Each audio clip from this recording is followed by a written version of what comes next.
There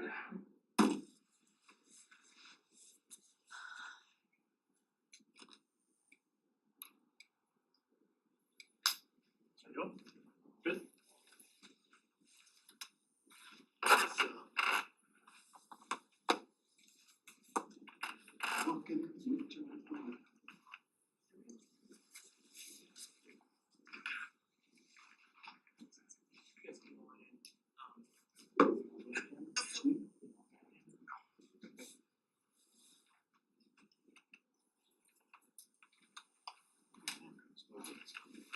Yeah, sure, be here a moment.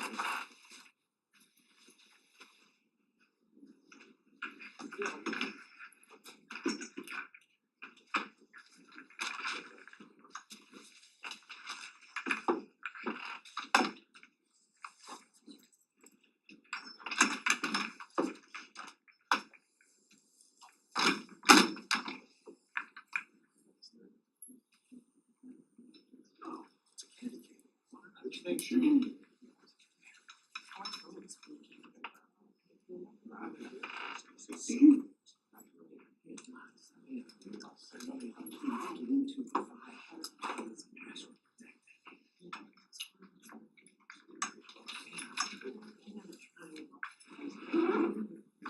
Yeah, I'm all the way across.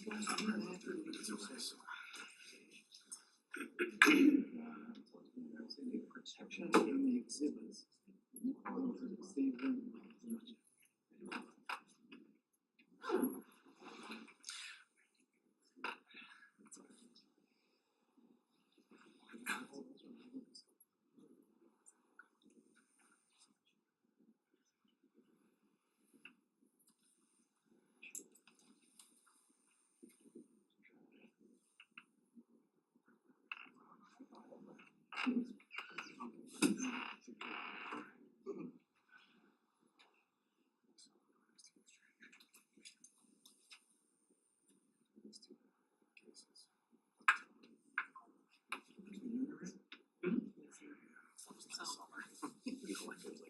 Waving jinx.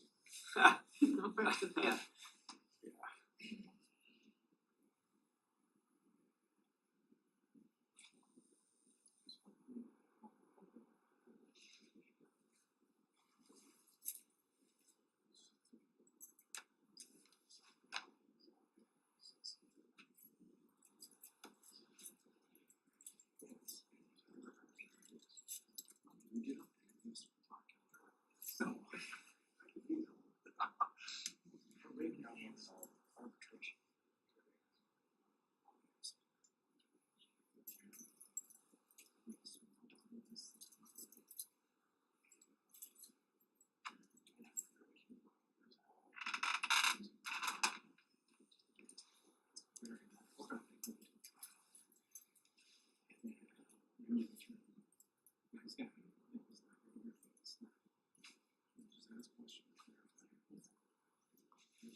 Right.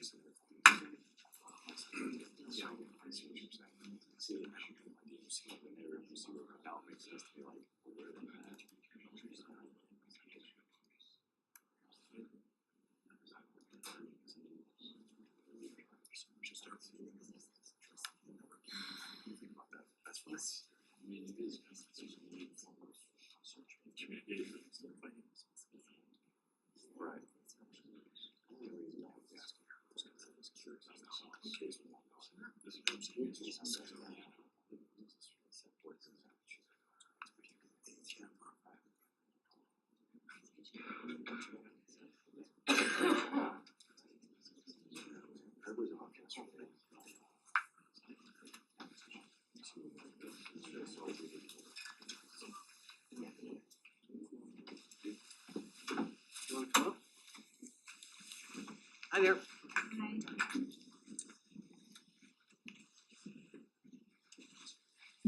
You guys are all ready to go, right? Balance and all that stuff. I'm cool. We already took care of that business, so thank you.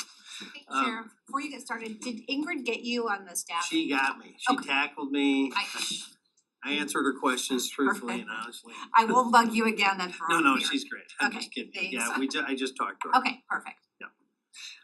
So thank you for coming. This is kind of the maiden voyage of success on a human trafficking task force that we kind of formally created. It doesn't have specific resources that have been allocated to do this. We're all using it with existing resources. But we're hopeful that, potentially now that it's borne fruit, that the commission and other communities may see the value in it and may allocate resources so we can grow it and be a bit more dedicated in that focus. Joining me are the Chief Assistant Prosecutor, David Williams from the Oakland County Prosecutor's Office, and the Assistant Prosecutor that has been working on this case, Cindy Vida. And then to my left is the Chief from Madison Heights, a longtime partner of the Sheriff's Office, Chief Lemarice. You got it. I had to practice that earlier. It's Francais. From Madison Heights. We have partnered with the chief and with Madison Heights for a long time on lots of different cases, and we appreciate the relationship very much. They were the first to join this kind of cooperative task force with the Sheriff's Office to target specifically human trafficking cases. Because in lots of ways, trafficking cases can be complex. They can be going into different communities. They can involve multiple people and personalities. And so having kind of an approach to it, very similar to what we do with our narcotics enforcement team or auto theft and others, where you have kind of a regional group or at least a countywide group of other agencies working together with the prosecutor participating to follow this process through and help us build the cases that can stick. So that's kind of the template this was designed on. It started small, obviously, as Sheriff's Office in Madison Heights. We're looking to grow that effort. And I can tell you as of today, Southfield just signed on as well. Southfield signed an MOU today. So we anticipate other agencies will sign on to this effort because we know human trafficking is a big problem. It runs under the radar for a lot of folks, but we know it's a very large problem and it tortures and subjects people to terrible conditions and terrible moments that they can't ever unlive and have to have a process once we rescue them from that. How do they process it and move forward with their life? In this particular case, the individual that has been charged by the prosecutor's office, and I'll leave the charges to Chief Assistant David Williams to talk about, but he has a record going back way into years across the country, California, Michigan, involving even kidnapping, drugs, which obviously a common component sometimes of human trafficking is where they use drugs as kind of a control mechanism, if you will, for their victims. If they do what they're told and they do it in a way that they're told, they give them the high that they want, and there's other things that they do, but that's one of the control mechanisms that shows up in his criminal history, dangerous drugs. So his name is Damon Napier. He's from Wayne County. As I said, the prosecutor will speak to the charges. He's charged in 2 different cases two different women, one from Oakland County and one from Macomb County. One case in Southfield and one in Warren. And as I said, oftentimes associated with that are they get them addicted to drugs and use that as leverage. And they use a variety of things to keep them in place, preventing them from getting to phones, limiting their transportation capabilities and moving them around themselves, to sell them for commercial sex activities. Oftentimes they're physically and sexually abused and assaulted in addition to that, and then, kind of plied, if you will, with illegal narcotics activity. So this particular case came as a result of an investigation where a missing person out of Madison Heights in 2023 started flowing some information and ultimately revealed that Napier was a drug dealer who had befriended that victim in this case. So it kind of connected some of those dots, if you will. So as I said, multiple victims in this case already have been identified, and the prosecutor will speak to the charges. He's in jail. He's got a total of almost $1 million cash or surety bond, but we also believe there's other victims out there. So hopefully if you're at home and you're seeing this and you were a victim of this individual, and now knowing he's in jail and now knowing he has significant charges facing him, I understand the fear of coming forward. Know that we're your advocate. He's behind bars, and if you're a victim, let's hold him fully accountable and charge him with whatever he has done to you as well. So please come forward if you are also a victim of this individual's behavior. To the charges, we'll go to the Chief Assistant Prosecutor, David Williams. Thank you. Thank you, Sheriff. Good afternoon. My name is David Williams. I'm the Chief Assistant at the Oakland County Prosecutor's Office. I want to echo what the Sheriff just said. The new Oakland County Human Trafficking Task Force is a team effort. This arrest is a great example of what we can do working together, but it's only possible because of the victims who came forward. And so I applaud them for doing that, and I agree with the Sheriff. I hope other victims now are willing to come forward. When I'm finished, we'll read the charges from the document. God, I want to make sure I get those exactly right, so we'll read those for you. Human trafficking is not a new problem, but now with the launch of the task force, we have a new and better resource to address it. There was a time when the criminal justice system looked at the victims of human trafficking as if they're part of the problem. They're not. The task force is targeting the real criminals, the traffickers who are abusing and profiting from these women. This has been a top priority for the prosecutor, Karen McDonald. When she took office 4 years ago, she immediately formed a trafficking unit and appointed Cindy Brown, who stands to my right, to lead the unit. Cindy has 24 years of experience as a prosecutor. She's prosecuted some of the most serious, complex, and difficult cases our office sees. Last year, she prosecuted Richard Coleman, and he's a major human trafficker. She convicted him of 11 felony counts, and he's now serving 75 to 100 years behind bars. Last November, Prosecutor McDonald sponsored a human trafficking training for about 300 members of law enforcement, victim advocates, mental health professionals, and medical professionals. That training has already resulted in new cases being investigated and prosecuted. We know that there are more victims in this case, and we know that there are more human trafficking victims in Oakland County who we haven't found yet. Our goal is to give them a way out and to get justice for them. If you are a victim or someone you know may be a victim, please reach out to the Sheriff's Office, to the Madison Heights Police Department, or to your local police. There's much more work to do. Prosecutor McDonald is proud to be partnered with the task force and proud of the work the task force is doing to stop human trafficking in Oakland County.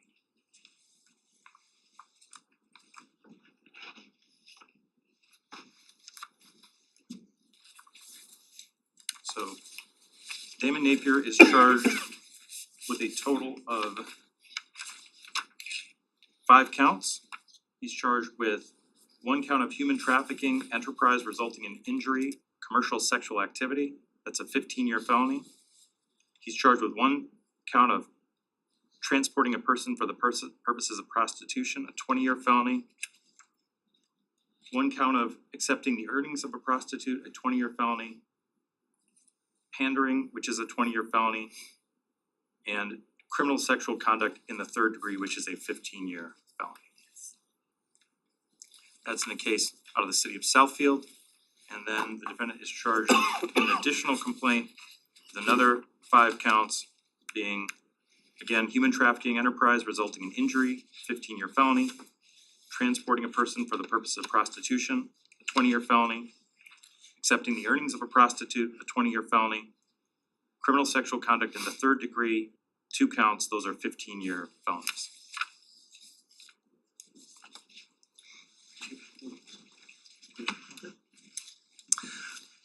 Questions? So is this 10 counts total? 5 and 5, right? Can we get his age and do you have a mugshot available? Yeah, we'll get you a mugshot and his age is, sorry? Yep, 61. 61, and what city is he from? Wayne County, I don't know what particular city, do you know? Redford. Redford. Can you give Yes. us, I know it's obviously still an open investigation, but can you give us like some details, like how long did he hold these women? What were the circumstances surrounding it? I don't know, we'll get too deep into the case, we'll probably leave that for the court and the prosecutor. I think the charges kind of speak for themselves, obviously it was horrendous position these ladies were in, and we're super glad to be part of holding them accountable for that behavior. Can you talk about how they were found and where they were found? Do you wanna get into where they were when we picked them up? I don't know, again, I wanna be cautious about details, cause I don't wanna do anything that puts the case out too soon and leave that for the prosecutor by and large. You said that he had a very lengthy criminal history. Yes. You talked about kidnapping and drugs, I wrote down.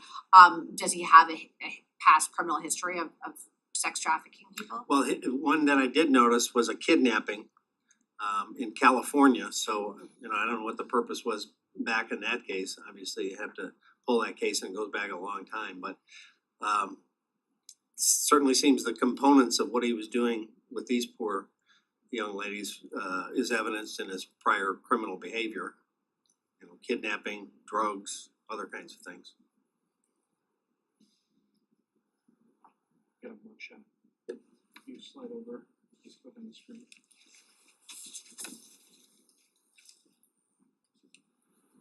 This one? Yeah.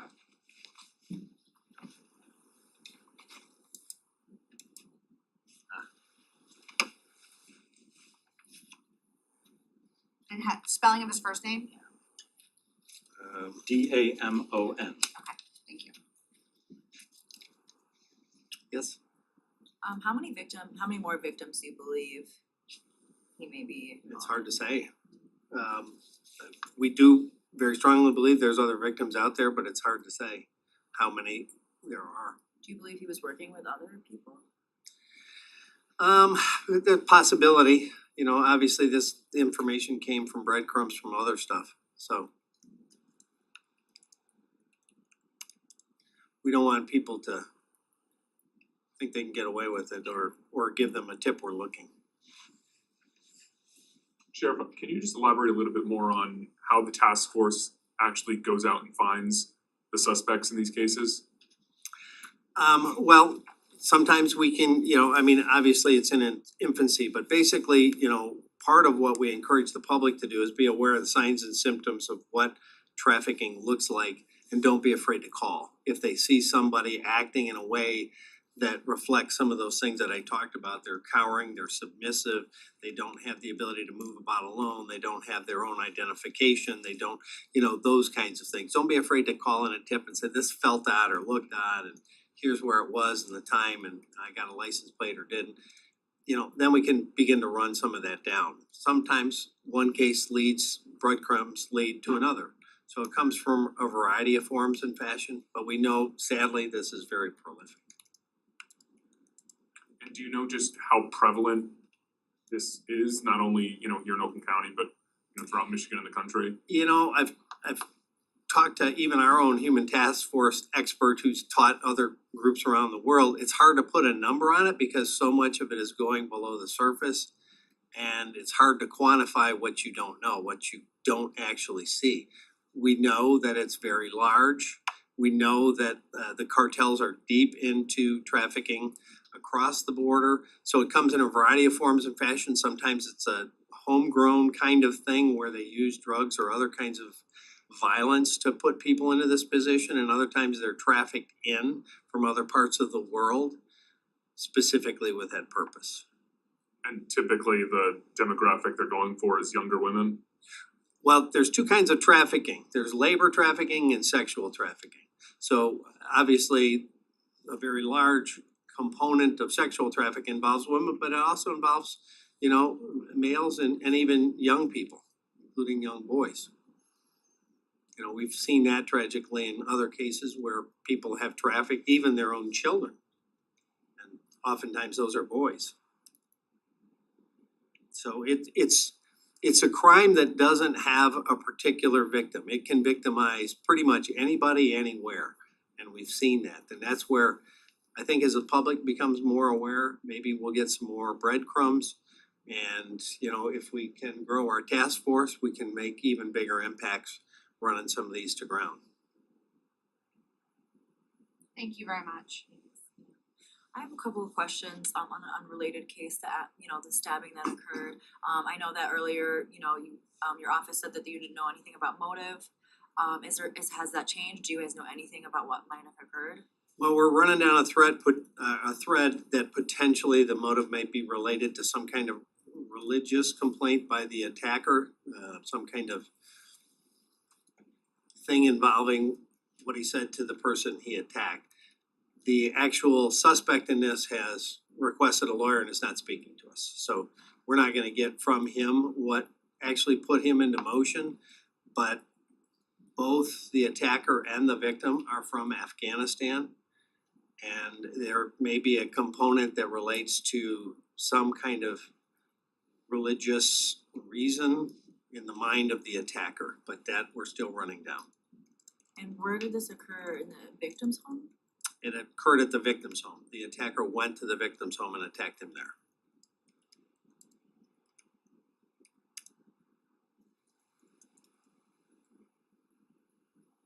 And has charges been submitted to the prosecutor's office?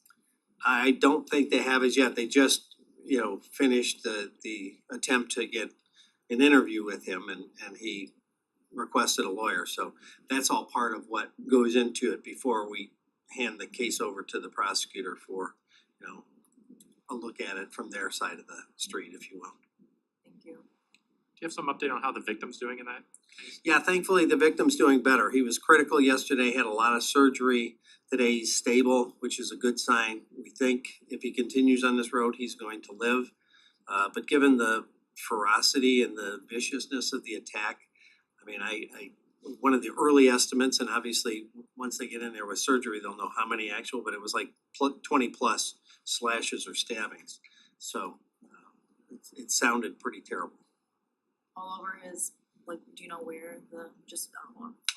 That will all be part of what they, when they have a chance to have a little more detailed conversation with the victim and examine him as it relates to where his injuries are and how many there are. That'll all be in the report that then goes to the prosecutor. And then I actually have another question, sorry to bounce back to the trafficking. Is there something that you, like, any misconception about human trafficking or something that you think that the public doesn't know that you would like to, you know, add into your public, you know, into this public service? Yeah, I think one of the common misconceptions is that traffickers are people that are kidnapped and brought around the world and moved. And sometimes they're from the area with people from the area. They get in a bad position by that individual, again, utilizing either violence or sexual assault or drugs, and they put them in a position and then begin to traffic them. And I think that's a common misconception. You know, you watch the movies and you think, oh, this person gets kidnapped in one country and then brought to, but there's a lot of people that have nothing to do with that process, putting them into. Now, there's some, obviously, but we get a constant false rumor that, girls are being kidnapped from a local mall. That's not what we see. We do see this where women, have been put into this terrible situation by a person that commits these acts against them. They're both from the local area. And then, use different methodologies to control them. I think that's one of the things that a lot of people don't understand, that part of the process. So it's usually someone they know? Oftentimes it's somebody they know, sometimes they befriend, sometimes it morphs into that. The person, may have groomed them to put them in a position of vulnerability and then, moves into this kind of violent drug addiction activity. It comes a variety of forms and fashion, and I think that's what the public may not know, but the signs of someone who's under that control and being trafficked, those are kind of consistent.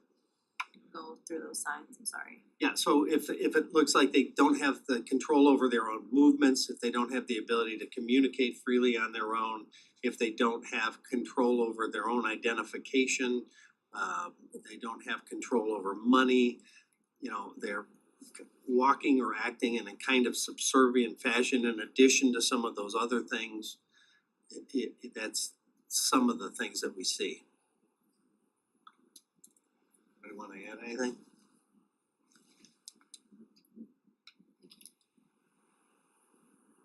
You walk me through one more time the timeline. How long has this informal, formal task force been in the works? And then this specific investigation, how long's that been underway? I think we started talking about this, when was that? Yeah, it was about 6 months ago, but the original, some of the cases that we were talking about were back in 2023. But actually trying to formalize it a bit more was about 6-7 months ago. And, moving into more formal kind of processes, signing MOUs and things like that.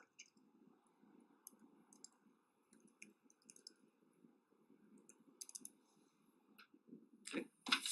Thank you.